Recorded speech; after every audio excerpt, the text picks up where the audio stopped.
Guys, welcome to Better Bachelor. My name is Joker with a face for radio and a voice for print. Today is a very memorable day for, obviously, for the attacks that happened on September 11th. But what I wanted to talk today is it seems everybody wants to talk about conspiracy. Well, what some people call conspiracy, what many others of us call actual truth. You've got some people wanting to use this as a political movement to say that everything that happened on January 6th was worse than what happened back on September 11th. And you know what? Just being on the internet today and looking at this stuff, I started getting so irritated. Because, yes, there are people in the morning, the first thing they do is they post their little videos of their let's remember what happened. And then they quickly move on to kibitzing and complaining about other things. And I get so angry because anybody that compares what happened, at our Capitol to something to where, thousands of people were jumping out of buildings and were trying to escape heat and flame and fire and smoke and everything else, it gets pretty low and I started getting angry. And as I talk today, I'm going to read from other things, but as I talk, I want to scroll the names of the firefighters and the police and some of the first responders that gave their lives during that day, because I don't see anybody else really talking about it. And if you notice these names, I went through every single one of the names. These are the firefighters that were killed in action.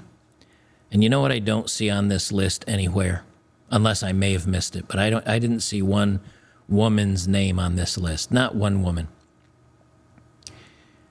Over the last few years, maybe even up to a decade, but especially so over the last few years, it's been nothing but attacks on men. Attacks on men being toxic, attacks on men for being masculine, being strong, being stoic, being silent, being quiet, being resilient, being protectors, pushing back against certain narratives, certain themes, certain indiscretions against men. And really, if you go back in time, just 20 years ago, 22 years ago, I think it is exactly, no one had anything negative to say about men, especially when we were in more conflicts, especially when we needed men like these to try to save the various thousands of people's lives that were lost. And so just in the short span of just a couple of decades, we're in a completely different world now, where these men, through their bravery and their sacrifice and their willingness to put their lives at risk to save others, these same men today are called names and said it's the patriarchy because, there's not enough women, firefighters or police officers or whatever else, and it has nothing to do with it. What it has to do is that there are strong, brave, protective men that want to do the right things for societies, and they're being shamed out of it today. And what's the ultimate result of that? A weaker nation, weaker society, people that are fighting and gnashing at each other. I want to read just a couple of statistics. They say the total number of people killed was 2,753, so 2,753 people. Firefighters and paramedics, 343. Police officers, 23. Port Authority police officers, 37. World Trade Center companies in the towers that lost people, 128. So 128 companies were affected. Number of employees that were lost, 1,402. And that's in Tower 1. Number of employees who were lost in Tower 2 is 614. The Cantor Fitzgerald Center, 658 people. The number of U.S. troops ended in Operation Enduring Freedom, 2,343. So we lost almost as many going to attack the supposed perpetrators of this as we did in the actual incident. This is what I found interesting. Ratio of men to women, 3 men for every 1 woman. So there were 3 times more men than women that were employees of these companies. And I saw that statistic and I went, wow. So, obviously a lot more men are big business, and they're up in the towers. So we lost 3 times more men than women. And that's when I saw that, I was like, oh, that's kind of interesting. I wonder how many first responders we lost that were women versus men. And I didn't find a female name on this list. It's not to say that women wouldn't have or couldn't have or shouldn't do this kind of work. It's that we're built differently. There's something in men that when women see crisis, their hands go up over their mouths and they scream. They start screaming for help. They start screaming, but they look, or they make sure that they have a route for their escape route while they scream for help. It's not a movie trope. I mean, you can see videos of incidents happening and the women are screaming at the top of their lungs, but you don't see anybody rushing in to do anything. Anytime you see a vehicle go off the road and, man dives in to save woman and her kid, or woman and a dog, or you see men linking hands, joining hands to reach down an embankment to just catch a dog that's being swept away in the water. 5 or 10 guys risking themselves going down into the water just to grab a dog.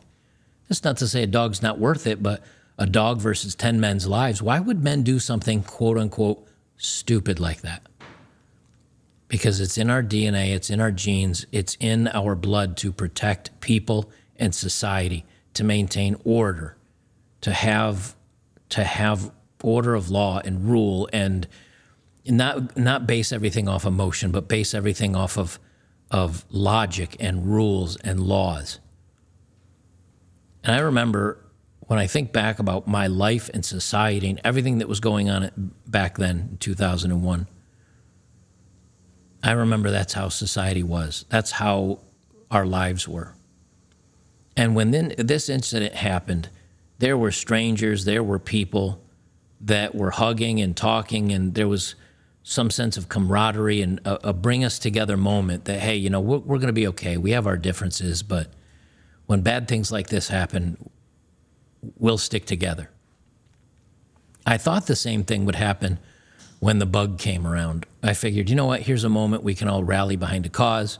We'll look out for each other. We'll make sure everybody's safe, because, we didn't know how bad or how crazy it would be.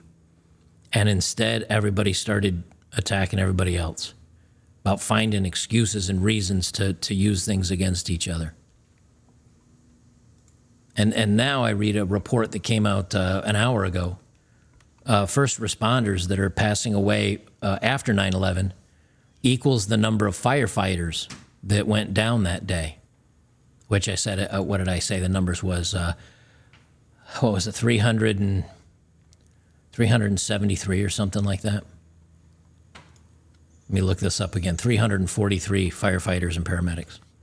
So they think just as many people now are being ended because of the chemicals that they inhaled that day, and that even if they got out of the buildings, they're having medical issues, and they're going down now because of lung cancer or other various problems that they're having, heart issues. And that the thing that I think really hits home for me during days like today is how far we've fallen as a country. I jumped on Twitter to look for a couple stories, and I do have a couple more stories to drop out today. And, it's always nice to see people saying never forget and always remember, but a lot of people say, hey, we're never going to forget, we were attacked on our sovereign soil, and never forget the people that did this to us. I don't think that's the people we should be remembering. I think the people we should be remembering, are the names next to me. The brave men that gave up their lives to try to protect and save others. And their age ranges are all over the place. I mean, 60s down to 20s. All young and old men alike that wanted to do the right thing. And the other thing I started thinking about today was, what if something like this happened today? What if something like this happened today? Would we be able to find the same number of firefighters and paramedics and law enforcement that would gallantly rush into the building and try to make sure everybody was okay? Or would there be, 10, 20, 30% of the force that sat by the sidelines screaming and crying, get out of there, it's too late, run, not even making an attempt to help anybody? Would there be 30% of the force that, are women or weak men that just say, no, I'm not going to risk myself for anybody in that building. They're just doomed, and that's the way it is.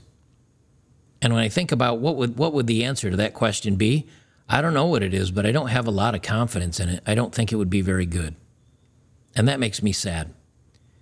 It makes me sad that we lost so many good people, and we lost a society where these good people would try to stop something like this from happening.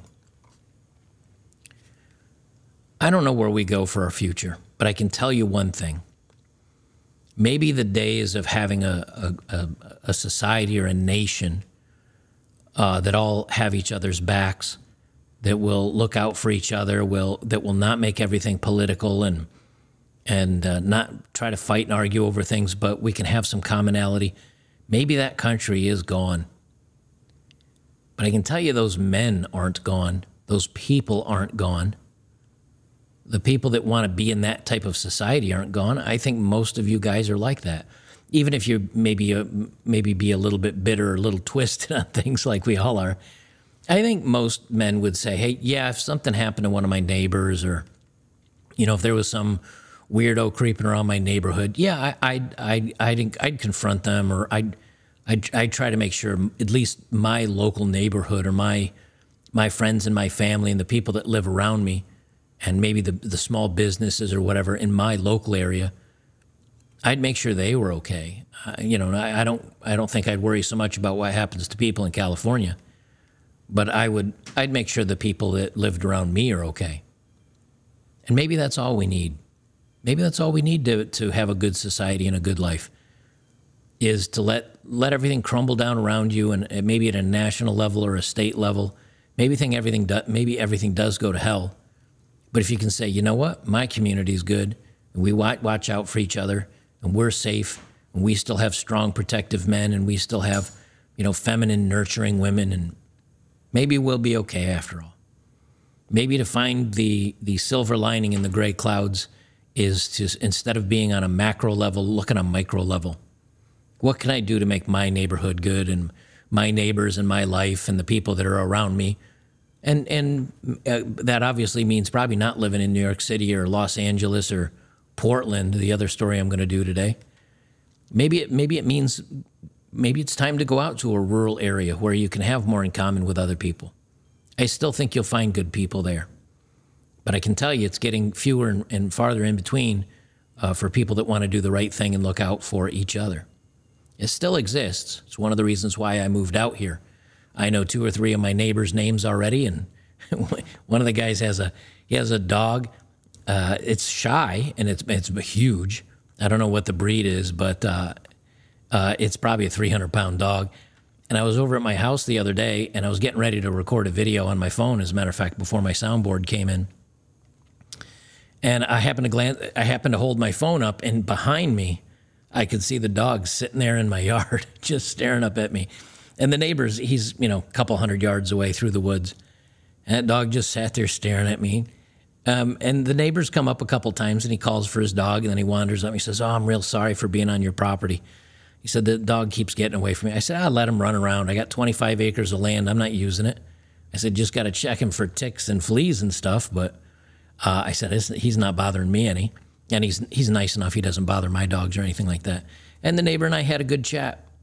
There's another guy over here that we talk about once or twice a week. He rebuilds and reconditions Jeeps and buys them used as parts, and then he re-welds the frames and does body off restoration. And he puts it together and makes a mutter out of it, or something that may be street legal but jacked up and all crazy. And he said, I crank out 2 or 3 a year. I'm kind of retired. I just do this for fun. And if you talk to those guys and you realize, hey, we're kind of all the same breed of man. And maybe that's what we need, is to be around the same type of man, the same breed of man that you are, versus being with some metro guy that wants to wear a mini skirt and lipstick that lives in Los Angeles or New York. I don't know. But I do know this today. Remember remember the good men in society, the strong men, the protective men, the men that sign up for the dangerous jobs. And yeah, we can have our arguments about bad cops and, you know, lazy firefighters and whatever. We can have those arguments another day. But today, maybe let's take this as a moment to celebrate the good men that we have had in our society, the good men that lost their lives to protect others, and the good men and the good people of society still today that are around. Maybe they're quiet, maybe they're not on social media, maybe they're not out marching or in parades or taking a crap on the streets of San Francisco, but they're still out there. They just want, the media and everybody else wants you to pretend like they don't exist or to think that they're bad people. And I choose today to remember those people and the people that were good that we lost during this day. Not how can we use this for political, or, you know, how can we make this about this group or that group or war or anything else. Let's just take today to remember the good ones, you know. Guys, I'm going to leave it there. I just wanted to kind of get this rant out there, and I get so tired of seeing people fighting on stuff on the internet where we could just take 5 minutes, be quiet for a day, remember a solemn occasion, celebrate the people that helped us through a bad time and move on. But we can't even do that anymore, but I'm going to do it. I can tell you that. I'm going to do it. Guys, stick around. I'll have another video up for you shortly. I appreciate you hanging in there this long if you did, and I'll see you in the next one.